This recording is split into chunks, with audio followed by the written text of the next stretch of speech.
In an unusual and touching event, a stranded orca found herself stuck on jagged rocks, crying out for her pod. Unfortunately, her family couldn't assist her, but the rescuers performed an astonishing act of heroism. The last location anyone would anticipate encountering an orca is on dry land, yet that's precisely what Eric Keane stumbled upon when he ventured to explore mysterious sounds during a July morning sail around British Columbia in 2015. Eric is a scientist who studies whales. He was on his boat, the Bangarang, studying fin whales in the area. While he was doing his research, he heard sad sounds coming from a rocky area on the shore called Andrew Rocks. He saw a young orca stuck between sharp rocks, and it was getting more and more out of the water. Around 7:30 in the morning, Eric called a local group called Whale Point, which helps the environment, to let them know what he had discovered. Janie Ray and Herman Muter from Save Our Seas confirmed this. Eric's explanation made it clear to the orca experts what had likely occurred. In that region, groups of orcas often work together to hunt seals for their food. Some orcas would herd the seals towards the shore, while others would wait patiently to catch them. Unfortunately, this young female orca seemed to have made a mistake. As the tide receded, she gradually found herself in shallower water until she became trapped between the rocks with no way to free herself. She cried out for help, clearly frightened and likely in pain. Luckily, Eric happened to be sailing nearby. Janie and Herman were familiar with Eric as they often collaborated on research. They were going back to their base from Hartley Bay when Eric informed them about the young orca's difficult situation.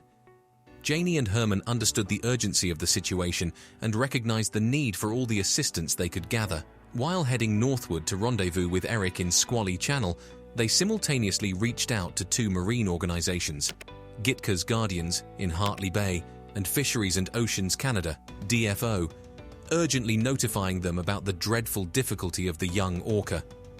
In the meantime, Eric and his crew cautiously approached the stranded orca, aiming to assess the possibility of assisting her off the rocks. Initially, they maintained a safe distance to prevent startling her, thereby minimizing the risk of causing harm. The plain reality of the situation lay in the risky nature of any attempts to lift or pull the orca from her rocky confines. The barnacle-covered rocks posed a significant threat, capable of inflicting severe injuries to her delicate skin. Already, she exhibited signs of minor bleeding in her pectoral area and tail. Upon the arrival of Janie and Herman, Eric received crucial guidance from John Ford and Paul Cottrell of DFO via satellite phone. Their advice was clear: maintain a strategy of keeping the orca cool and moist until the tide once again came to her rescue. However, the wait for the tide's return stretched to an agonizing 8 hours, marking the onset of an endurance test for the rescue team. As they cautiously approached the distressed orca, it was evident that her anxiety was palpable. To be trapped, discomforted and encircled by humans must have been profoundly disconcerting for a young killer whale. Her respiration had quickened, becoming shallow, while the relentless pull of gravity further compounded her distress. Eric displayed remarkable ingenuity by fashioning an improvised water pump using a hose and some duct tape. He positioned himself at the island's rear, diligently operating the pump to assist Herman. Herman, in turn, skillfully directed the hose, showering the orca with cooling seawater. The team of rescuers collaborated to saturate sheets with seawater and gently laid them along the orca's body. As time passed, the rescuers observed a significant shift in the orca's behavior. Her cries gradually subsided, and her respiration became more composed. It became apparent that the humans had succeeded in gaining the orca's trust, serving as her source of solace while her own family could merely remain in the nearby waters, calling out to her. The rescuers took turns operating the seawater pump, diligently swapping out the sheets covering the young orca with fresh, cooler ones.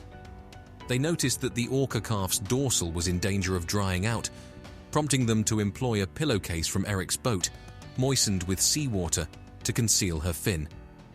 Throughout the morning, the weather had fortunately remained overcast, shielding them from the sun's intensity. However, as the sun rose to its zenith at noon, the cloud cover dissipated, steering in the sweltering heat of the day. Undeterred, every member of the team worked tirelessly in shifts to ensure the orca remained cool and moist, much like caring for a feverish patient. They attentively replaced warmer, drier coverings with cooler, wetter ones, consistently dousing her with seawater from the pump to prevent her from drying out under the scorching sun.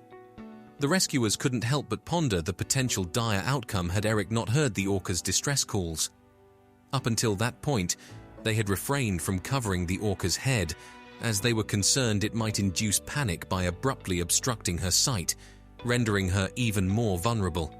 However, the relentless intensity of the sun made it imperative to shield the orca's delicate skin from the scorching heat and drying effects. Janie explains how she observed one of the team members cautiously approach the orca, slowly making his way into the water in front of her head. With great care, he placed a cool, wet sheet over her head, ensuring not to block her blowhole. The orca's youth and relatively modest size, at a mere 9 years old, worked in her favor. In the wild, orcas typically have a life expectancy ranging from 30 to 50 years and can weigh around 7,000 pounds, 3,175 kilograms, roughly equivalent to the weight of an average hippopotamus, rhinoceros, or 7 cows, for better visualization. In stark contrast, a fully grown male can weigh 16,000 pounds, 7,257 kilograms. Had this beached orca been older and larger, the pressure on her lungs would have been significantly greater, and it's conceivable that she might not have survived until the next high tide. Regrettably, the water pump eventually broke beyond repair, despite Eric's resourceful efforts with duct tape. This development could have dealt a devastating blow to the rescue operation. However, luckily, at that precise moment, the sea began to rise once more. After a grueling 9 hours, the tide had risen adequately for the rescuers to initiate the process of freeing the young orca. They carefully removed the sheets from her body and head, as well as the pillowcase from her dorsal fin. The team recognized that the moment had arrived for the orca to perform the one thing only she could do: swim her way out of rocky prison. They were aware that their presence could potentially startle her, leading to premature, injurious attempts at escape.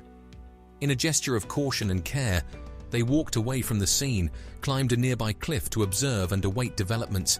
Each of them shared the same sentiment, sending their heartfelt wishes for her strength and eagerly hoping for her inborn ability to set herself free. As the water level gradually inched up her body, eventually covering her, the young orca began to cry once more. This time her cries carried a different tone, a mix of anticipation and perhaps excitement at the prospect of imminent release. Nevertheless, she remained stationary, occasionally lifting her tail but making no effort to swim. Concern mounted among her rescuers, who began to worry that something might be of problem. Was she more severely injured than initially assessed, or perhaps too drained from her tiring effort to muster the monumental effort needed for her escape? They realized the simple truth. They needed to trust in the orca calf's natural instincts. Her tail movements had been a way of gauging the water's depth, and once she discovered that it was safe, devoid of risks, she suddenly propelled herself forward with 2 powerful thrusts, finally breaking free from the rocky confines. With remarkable swiftness, she surged through the sea. The human rescuers shouted in ecstatic cheers, exclaiming, "You go, girl!" Their voices resonated with exhilaration and profound relief. They had achieved it, a testament to more than 9 hours of unwavering dedication and tender care. They had preserved the young orca's life and well-being, ensuring her return to her pod. Eric, resourceful as ever, had placed a hydrophone into the water, enabling him to broadcast the orca's triumphant song as she vocalized repeatedly, seeking a response from her family. For a brief moment, her voice was the sole one heard by Eric and his fellow miracle workers, provoking a fleeting sense of concern and doubt. Questions loomed. Where was the young orca's pod? Had they forsaken her after such an extended period ashore? Had they sorrowfully departed to grieve her perceived loss? As faint responses to the rescued orca's calls began to come from some distance away, a wave of relief surged through the attentive listeners. The young female unmistakably heard her family's replies too, as she swam purposefully in the direction of their intermittent calls, propelled by sheer joy and the thrill of liberation. The team of human rescuers stood united in their shared emotions, enveloped by a profound sense of pride and awe at what they had accomplished. Every member had given their utmost. They breathed sighs of relief, knowing that the memories of that day would remain with them for the rest of their lives. What a remarkable conclusion. If you found this story inspiring, please show your appreciation by giving it a thumbs up and subscribing. Until next time.